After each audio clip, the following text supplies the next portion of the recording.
Japan is destroying the modern audience by Hiroi. Apparently, see, ever since the translation feature was introduced on Twitter, I am having the time of my little life. I swear. I am enjoying this. Maybe a little too much. I got this very... Because these people are the Japanese are beating the woke people's ass on Twitter. I so enjoy it. It is crazy. It is so fun. Since the JP bros have discovered that they can now interact with the overseas bros, I am so ready. It is hilarious. It is so fun. It's also funny how people have now discovered Asian racism, which is quite hilarious. It is. It's quite interesting. How these people sit there and now realize, oh, they don't like us all that much. Yeah, surprising. But then again, a lot of old Asians are incredibly racist. Very interesting. Very interesting stuff. I just enjoy it. I enjoy the interactions. I enjoy like the exchange and like the way that we now can communicate that wasn't there before. So thank you, Mr. Musk. That was that is incredibly useful. We can interact with you can essentially almost interact with everyone. There's still some things that don't get translated well, but like, right? Because like, I saw a tweet where like, how the benefits of marrying marrying my sister. I'm like, that isn't properly translated, and it wasn't. Interesting comment from a JP bro on my tweet about the Yunyun syndrome situation and this localization firm Dragon Baby. If you're not familiar with this disaster of a localization, I have to say it. Why do all of these I've seen this one accidentally. Not accidentally, but like, I never thought I'd react to it, but now we're doing it anyways. It's interesting how all of these weird localization or consulting companies have baby in there. There was a Dragon Baby. There's obviously Sweet Baby. There was another baby. It's just like, what was the obsession with calling yourself baby? Consider watching my full video from the other day detailing the entire thing. There's a lot of context into all of this. I've been getting a lot of support on this topic. Thank you all very much. Glad you've been enjoying the coverage. Let's return to that JP bro now. I actually met Tomoe JP back in March when I was talking about the Ben Diskin, Capcom, Katrina Lewandowski, or whatever her name is situation. You know, more corrupt localizer stuff. Go figure. That is to say that it's always cool when we see people in Japan showing interest in the horrible stuff that's going on with localizations. It's good that there's more awareness to this topic. And so here's what he sent to me on April 25th. Developers, anime and manga publishers, and the Japanese government are all aware of this issue. Some game development companies are using AI to reverse translate translated text and correct poor translations. Additionally, in contracts for sale, this just goes to show that sooner or later translators will be completely replaced by AI, and I'm honestly at this point just here for it. I just am. Yeah, but literally, GT, literally, he's cheating on you. I am not cheating on my Apple. How dare you say that? I mean that literally. I'm going to eat him. Like the struggle meal. I'm gonna have croc stew. But yeah, they're gonna be replaced. They're gonna be replaced, and I'm totally here for it. I'm excited for it. I'm almost ecstatic for it. And they're like, oh no, they're gonna lose their jobs. And I'm like, well, you're not doing it anyways. You might as well just lose it. Because if AI can do it better, then I prefer the AI. At this point, I just care about the product, not about who made it. Because the people who made it are sometimes just pieces of shit. And distribution overseas, it becomes a power game, quote unquote, that includes distribution, marketing, and merchandising. So there are cases where the Japanese side cannot maintain control. Regarding that, plans are being considered to strengthen and support translation staff and international business staff through the Japanese government. So thank you, Tomoe, for the comment and the insight. Now, some of this we're aware of, and I've covered for years already. For example, how iconic mangaka Ken Akamatsu was elected to Japan's House of Councilors on a campaign largely fighting for freedom of expression, as well as Japanese politician Taro Yamada, who is also a part of the House and similarly fights back against censorship. More recently, there's of course also been Zenko Kurishita from the Tokyo Metro Assembly, who's become very active on social media looking into issues with EN localizers and global organizations. Yeah, by the way, yeah. The Japanese are quite done at this point. They are literally fighting back in trying to combat censorship of their works and media outside of Japan, and I think that's a good thing. I think that is something that needs to be done, because if I consume media, I want it to consume the way it was actually intended. I have no interest in consuming an anime where suddenly terms are replaced with skibidi riz and whatever other brain rot term is there. I want the original media word for word, bar for bar, even if I don't understand the reference. Just give it to me. Give it to me, the full thing. I don't care. That have openly advocated for authoritarian censorship policies. For example, the Australian feminist organization Collective Shout. But as Tomoe pointed out, the number of Japanese politicians, creatives, and Japanese people in general becoming aware of all of these issues is only increasing. To put it simply, this is a big dub. As a matter of fact, over the last 24 hours or so, we have news that Japan's Minister of Economic Security, Kimi Onoda, has issued a public statement where she defends freedom of expression and even talks about firmly protecting people and art from the performative outrage that we often see online from types like the modern audience couch activists. Here we have the 43-second long clip with translations provided by Haruka Wake. This is totally different from today's topic, but as a country, no matter what we make, we should send it overseas, okay? I didn't mind their fan service. This is an anime too much. See, the problem is... the problem is, right, that, how do you say this? There's a lot of people who complain about fan service in anime, and I'm like, I don't necessarily like it too much, right? I don't necessarily like it too much. But the issue is, at least in my opinion, that it is what gives them the most money. The fan service is what pushes sales more than anything else, actually. Because it's the gooners that will spend a lot of money on a product, right? It's the degens, it's the weebs, it's the nerds that will spend money, not just casual consumers. And when I see somebody complaining about fan serve, it's always like, yeah, but you also won't spend money on it to keep it alive. So like, okay, I care about your opinion. In Japan or outside of it, both. Both. It's both. The gooners are the ones spending money. Just the truth. Well, Ensor is outside. Well, obviously outside. Well, the people outside are obviously gonna complain about it the most, right? What harm in that, though? There's no harm in fan service. I'm of the firm belief if you don't like something, just don't consume it. That simple. You should try Read of Healer. I hear the Germans really like that one. My rod or this rod?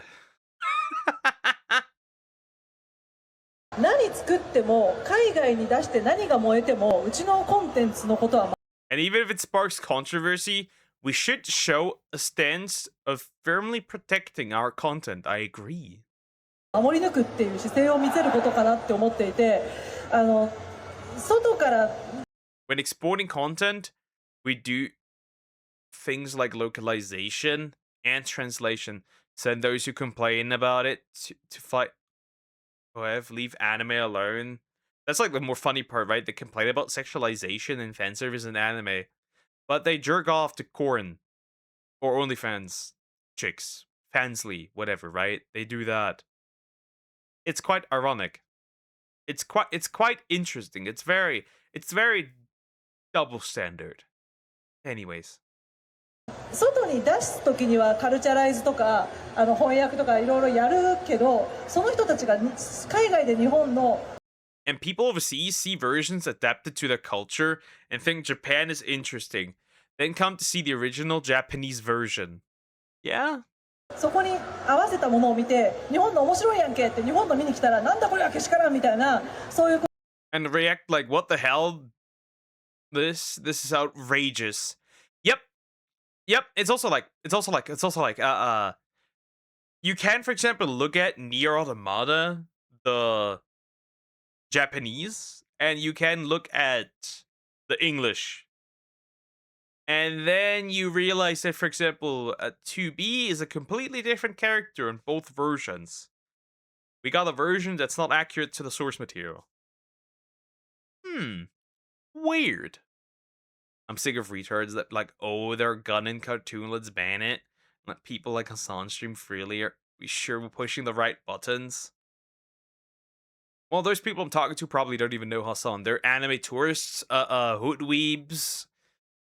The anime tourists mostly, right? When it comes to anime, they're anime tourists. They like a few things, right? They just mostly consume shonen, right? And everything else is weird to them, right? They watch like Naruto, One Piece, Dragon Ball, Bleach, JJK, Demon Slayer, and then everything else, right? It's just shonen, and everything else is like, ew, that's weird. We should get rid of that. その海外が知ってしまったことによって攻撃を受けたときにやかましいこれが日本じゃっていうのを国として毅然とした対応をするからもう好きにやってっていうそのなんだろう腹のくくりっていうのは必要なのかな。 I'm not gonna read out all of this. My Hero Academia, Parasites. The My Hero Academia people migrated to Gachiakuta, and the first thing they did with the other animes, that they forced the sexuality, their delusional sexualities onto these characters, and even the mangaka herself. You heard that right? They headcanon the mangaka of Gachiakuta as non-binary. Fun fact: she's a woman, and she says she's a woman. Shocking, I know. Which made these people melt down.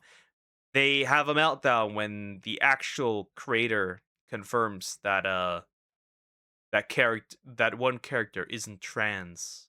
They had a meltdown and told the creator of how wrong she was.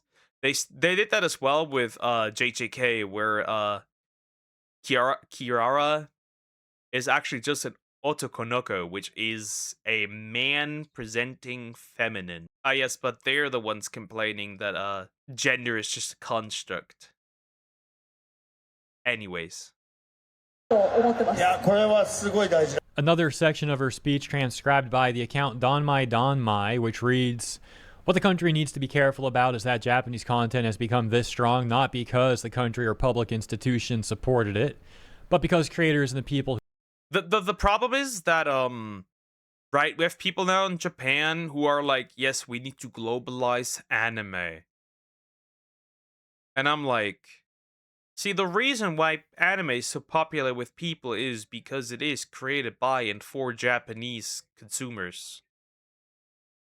And not Global Homo slop. Right? If I want to watch Global Homo slop, I'll just watch Hollywood movies. That's that. I'll just consume Hollywood media. That's it. I'll just watch the newest superhero Marvel slop, and that's it. That's what I'll do. Right? There's no difference. I don't want it to be catered to Westerners. Thank you. Or anybody that's not Japanese. Who love it have nurtured it.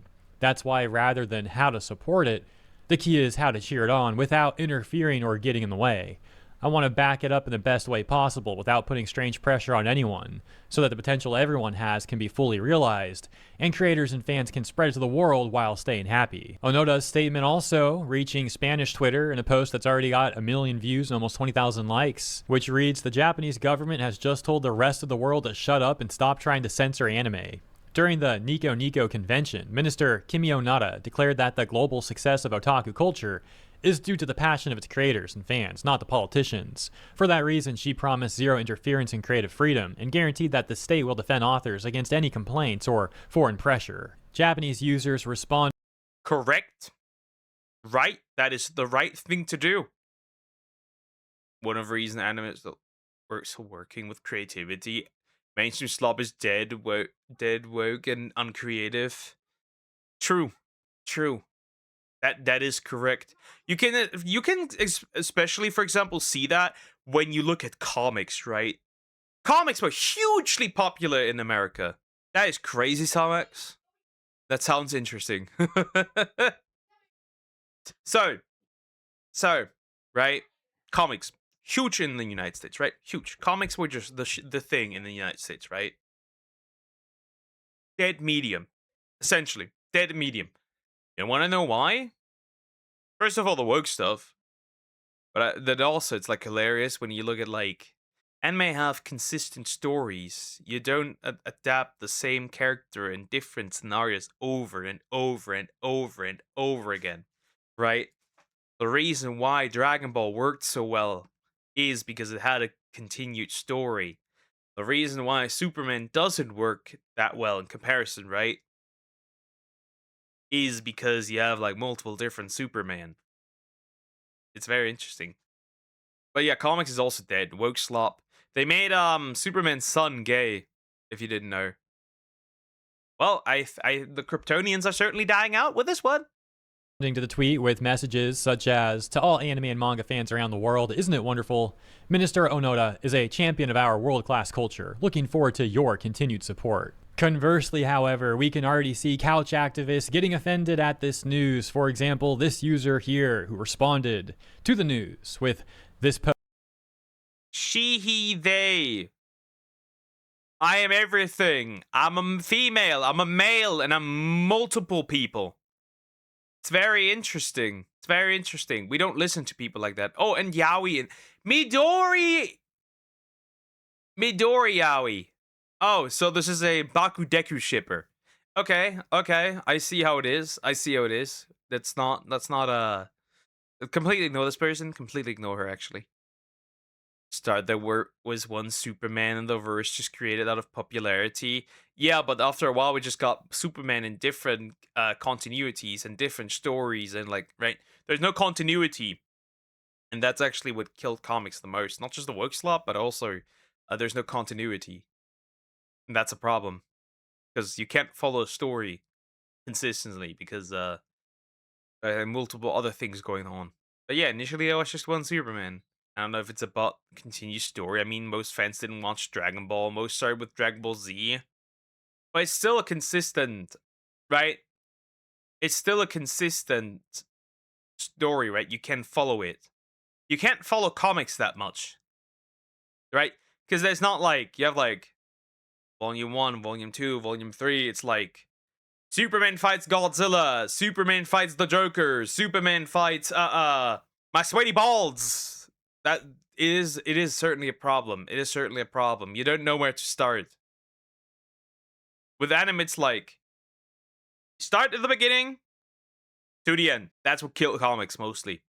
Also work slop, but also that.